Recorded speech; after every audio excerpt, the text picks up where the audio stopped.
Hey family, welcome back to another episode of Whip It Like Butter. Okay, so today we're gonna make another cake, but we're switching it up a little bit. We're making a three-layer cake, y'all. We're going to make a southern caramel cake.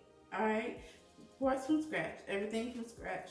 And our caramel, we're not gonna cook it on the stove. If you've been following me for a while, then you know that I have a caramel recipe already. This caramel, you can literally make it overnight in your slow cooker. Get up in the morning, take the caramel out, let it cool while you're getting your cake prep. And yeah, simple, to the point. Let's not over talk it anymore. Let's get into it so I can show y'all how it's done. Y'all gonna love this cake. Okay, we need cake flour, full fat sour cream room temperature, vegetable oil, butter room temperature unsalted. You also need granulated sugar. You need your eggs at room temperature, vanilla extract, baking powder, and salt. Okay, so let's go ahead and get started. We're going to start by mixing our baking powder and our salt into our cake flour. So I just grabbed a fork real quick. You can also use a whisk and go ahead and just blend those ingredients into your cake flour. Because essentially with this cake, we're going to add our dry ingredients into our wet ingredients. So real simple cake to make. Alright, so once we've done that, we're getting ready to go ahead and cream our butter, our sugar, and our oil together. Now, you can use a hand mixer or you can use a stand mixer to do this. It really doesn't matter as long as you have it blended together until it's nice and creamy. Add it just like so. And go ahead and start your mixing process. And like I said, you just want to blend it till it's nice and creamy. It shouldn't take very long as you have your butter at a nice room temperature. So just maybe a couple of minutes. And once it's to the point it needs to be, it should look like this. And then we'll get ready to go ahead and add our vanilla extract in there. Yeah, my mixer was a little high, for me to be adding my vanilla in there. But, it all stayed in the bowl. That's what matters. So you can just blend that into its mix. Okay, and then we're going to go ahead and add our eggs one at a time. And y'all already know once you can no longer see the egg, then you can go ahead and add the next one. So you just want to add them until they're combined. You don't want to overmix when you're making the cake, so just until combined.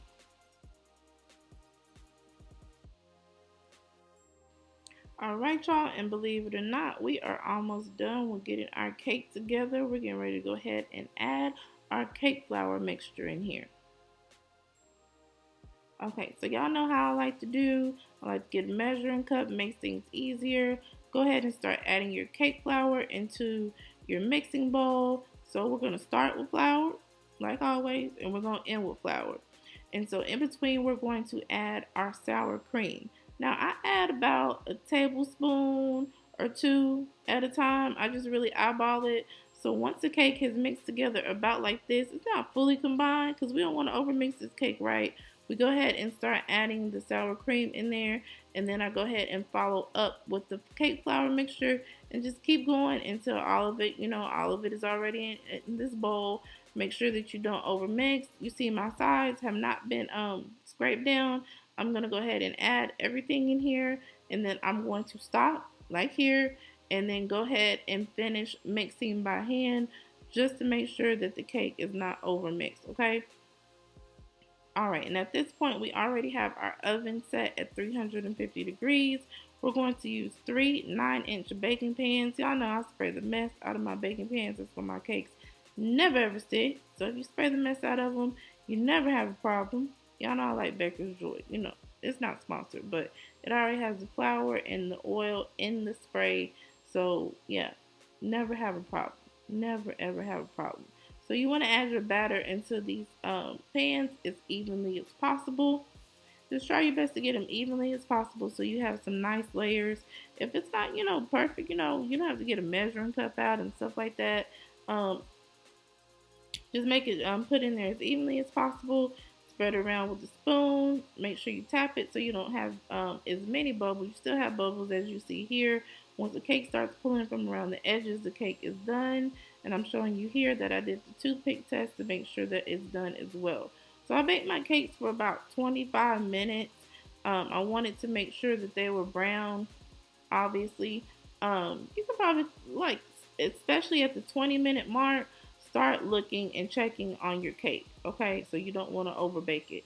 So I put these on the cooling rack in the pans for about 10 minutes before inverting them. So I'm going to go ahead and invert them, and then I'm going to place them back on the cooling rack and allow them to just slide it right on here. You can put the cake right on the cooling rack, but that's not how I wanted to do it. And here we have our caramel. I'm going to link to the caramel recipe above. All we did was place cans of condensed milk, and I have an Instant Pot. It has a slow cooker setting. So if you have one, you can use it like that, or you can use a slow cooker. Place your condensed milk cans in there, submerge them with water. 8 hours later, y'all have this beautiful caramel. Okay, so I was doing some other stuff, so I went ahead and let my caramel cool. So I had to heat it back up.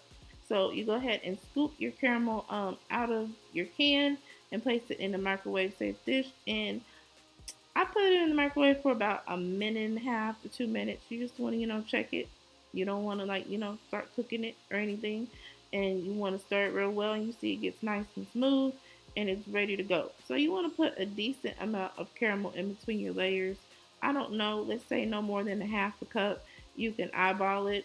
Now, I used about two and a half, 3 cans of caramel for this recipe. So it really depends on, you don't have to make 5 cans. It really depends on how much caramel you think you're going to use. I didn't use caramel under my cake. You can also use caramel under your cake. You may want more caramel in between the layers of your cake. So it's really up to you. Once the caramel is done, you can store it in your pantry for about 6 months safely. So if you don't you have use it and you have leftover caramel, you can just store it in your pantry as long as it's still in your can. Okay, so we got our caramel in between our layers. We have it on the top of our cake, and then now we're gonna go ahead and add it on the sides of our cake. So y'all, I'm not a cake decorator, as you can see. So I just got with it, make sure that everything was nice and spread evenly, and then I just worried about cleaning the rim of my plate later. So I just went around here like so with the spatula to make sure that I smooth the sides of it, and then I went with my spread on top of the cake, all kinds of stuff. Y'all, yeah, y'all get it. It came out. It came out like this. Still cute. Y'all ready? I said, "Is you ready?" Look. Woo, honey. Look at them layers. Yes. Yes. Look at that. Glistening. But y'all better get that recipe in this description box. So let's go ahead and do our taste test. Y'all, I love caramel. So I'm very excited. Hmm. Mm-hmm. Mm-hmm. That no fail caramel is just right. Alright, y'all, go ahead and get this recipe for yourself. Don't forget to subscribe if you haven't already. Like this video and share it. Don't be stingy. Share it. Share it with everybody. Share it everywhere. And we'll catch y'all next time.